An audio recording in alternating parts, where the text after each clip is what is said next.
On March 27, 1977, two massive passenger jets sat on the same fog-covered runway, both preparing for takeoff. Within seconds, they would collide in the deadliest aviation disaster in history.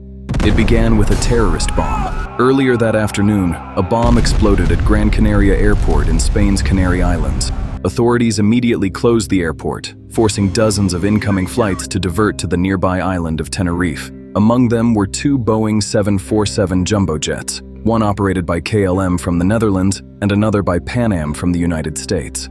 Tenerife's small Los Rodeos Airport wasn't designed to handle so many large aircraft. Soon, the tiny airfield was packed with planes parked along taxiways, leaving little room to maneuver, and then the fog rolled in. Los Rodeos was notorious for sudden, thick fog that could blanket the runway in minutes. That afternoon, visibility dropped dramatically. Pilots could barely see a few hundred feet ahead. Even the control tower struggled to track aircraft movements on the ground. The KLM jet, commanded by Captain Jacob Veldhuizen van Zanten, one of the airline's most experienced pilots, prepared for departure. Meanwhile, the Pan Am aircraft, carrying American tourists, was still taxiing down the runway to exit at a designated turnoff. But because of congestion, planes had to use the runway itself as a taxi route. The Pan Am crew slowly rolled forward, searching through the fog for their exit. At the same time, the KLM aircraft positioned itself at the end of the runway and turned around to face takeoff direction. What happened next unfolded in a series of small misunderstandings. The KLM captain, concerned about delays and strict crew duty limits, pushed to depart as quickly as possible.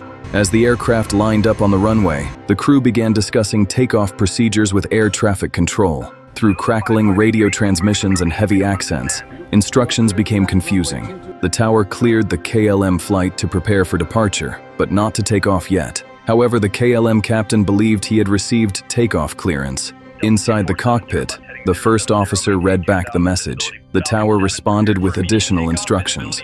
But at that exact moment, another radio transmission overlapped. The final words were lost in static. Meanwhile, far down the runway, the Pan Am jet was still taxiing. The American pilots knew the KLM aircraft was somewhere behind them, but the thick fog made it impossible to see anything outside their windows. They continued searching for their exit. Suddenly, the Pan Am crew saw something terrifying emerging through the mist. A massive set of landing lights. Racing straight toward them, the KLM jumbo jet was already accelerating down the runway at full power. Inside the Pan Am cockpit, the captain shouted in alarm, "Look at him!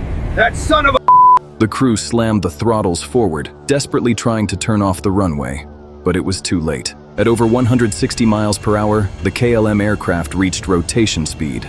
Captain Van Zanten pulled back on the controls, attempting to lift off early to clear the aircraft ahead. For a split second, the nose of the giant jet rose into the fog, but the aircraft hadn't gained enough altitude. The underside of the KLM plane slammed into the top of the Pan Am 747. The impact ripped through the Pan Am aircraft, tearing it apart and igniting a massive fireball across the runway. The KLM jet continued briefly into the air before crashing back down and exploding in flames. Within seconds, the runway became a burning inferno.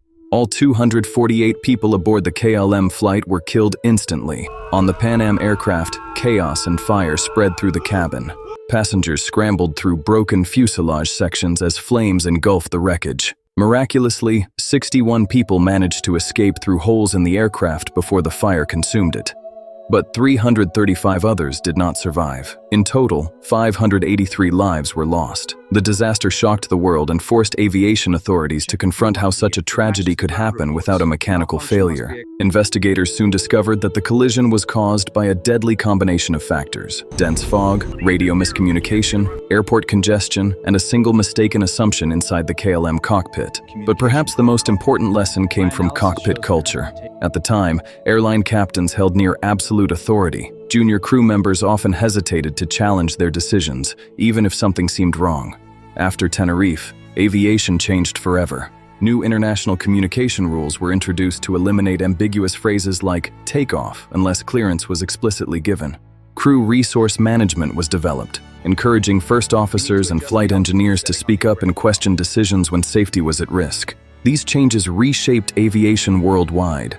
Today, commercial flying is safer than ever. But on that foggy runway in Tenerife, two of the largest aircraft in the world unknowingly raced toward each other, separated by silence, confusion, and seconds that could never be taken back. And in the end, the deadliest disaster in aviation history was not caused by technology, but by human misunderstanding in the fog.